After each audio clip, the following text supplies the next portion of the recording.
दिल्ली की रहने वाली नेहा के घर काफी लंबे समय के बाद खुशी का वो पल आया था जब आज से करीबन 1.5 साल पहले उनकी कोख से एक बेटी ने जन्म लिया। परिवार ने बड़ी ही खुशी के साथ बेटी का नाम कुमुद रखा। कुमुद के जन्म लेने के बाद परिवार की चिंता धीरे धीरे इसलिए बढ़ने लगी क्योंकि कुमुद और बच्चों की तरह नहीं थी। उम्र बढ़ने के साथ साथ उसका शारीरिक विकास नहीं हो रहा था। न वो अपने पैरों पर खड़ी हो पाती और न ही कोई अपने शरीर से कोई मूवमेंट कर पाती थी। ऐसे में परिवार ने बच्ची का इलाज शुरू कराया। जांच में पता चला कि कुमुद स्पाइनल मस्कुलर एट्रोफी टाइप 1 यानी SMA1 नामक बीमारी ग्रसित है। ऐसे में परिवार की चिंता और बढ़ गई। दिल्ली के पश्चिम विहार की रहने वाली नेहा ने बताया कि उनकी बेटी कुमुद का इलाज कर रहे डॉक्टर ने कहना है कि भारत में इसका इलाज नहीं है।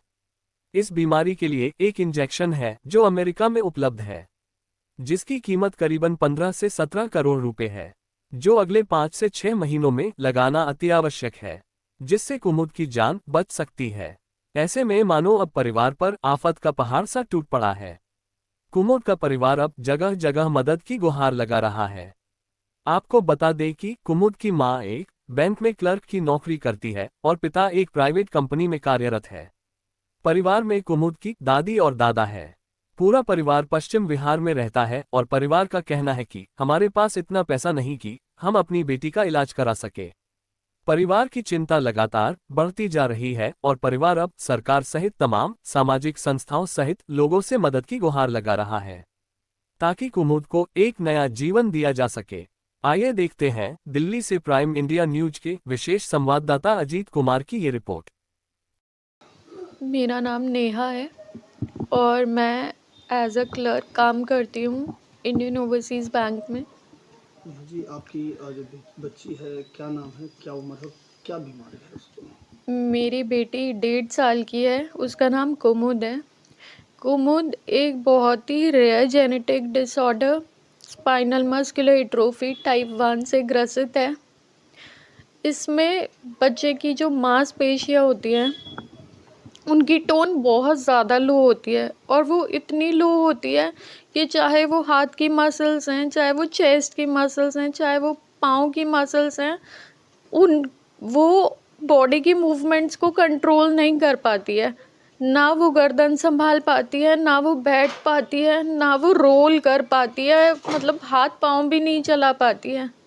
और धीरे धीरे ये जो डिज़ीज़ है ये प्रोग्रेसिव होती है, मतलब ये एक जगह रुकती नहीं है, ये धीरे धीरे उसकी मसल्स और ज़्यादा कमज़ोर होती जाएंगी समय के साथ साथ अगर उसको ये इंजेक्शन नहीं मिला। और इस बीमारी का जो इंजेक्शन है ज़ोलगेंज़मा वो 2 साल से पहले लगना बहुत ज़रूरी है, वरना मेरी बेटी की हालत और धीरे धीरे ख़राब होती जाएगी। और ये 14 करोड़ का इंजेक्शन हमें यूएसए से इंपोर्ट करना पड़ेगा।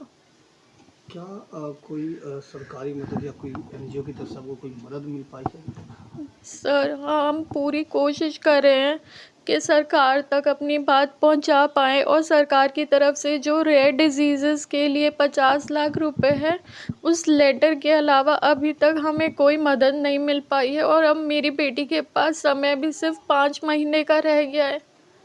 डॉक्टरों का क्या कहना है? डॉक्टरों का कहना है कि जैसे जैसे इसकी उम्र बढ़ते जाएगी वैसे वैसे मसल वीकनेस और ज़्यादा होती जाएगी और सबसे घातक होता है रेस्पिरेटरी मसल्स। उसको स्वेलोइंग में प्रॉब्लम आ रही है, निगलने में मुश्किल होती है और धीरे धीरे जब उसकी चेस्ट मसल्स वीक हो जाएंगी तो उसको सांस लेने में दिक्कत होएगी और यूजुअली ये बच्चे 2 साल से ज़्यादा नहीं जी पाते हैं। अगर अभी की स्थिति की बात करें तो बच्चे की स्थिति कैसी है और किस तरीके से खान-पान होता है?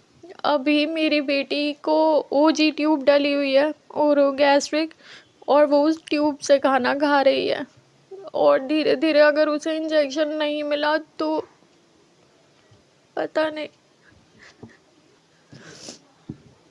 क्या अपील करेंगे लोगों से आप मदद के लिए? मैं लोगों से हाथ जोड़कर बस यही विनती करती हूँ, प्लीज़ सामने आइए, हमारा साथ दीजिए, मेरी बेटी को किसी रूप में आकर के प्लीज़ बचा लीजिए। मेरे को और कुछ नहीं चाहिए, प्लीज़ उसकी मदद कीजिए।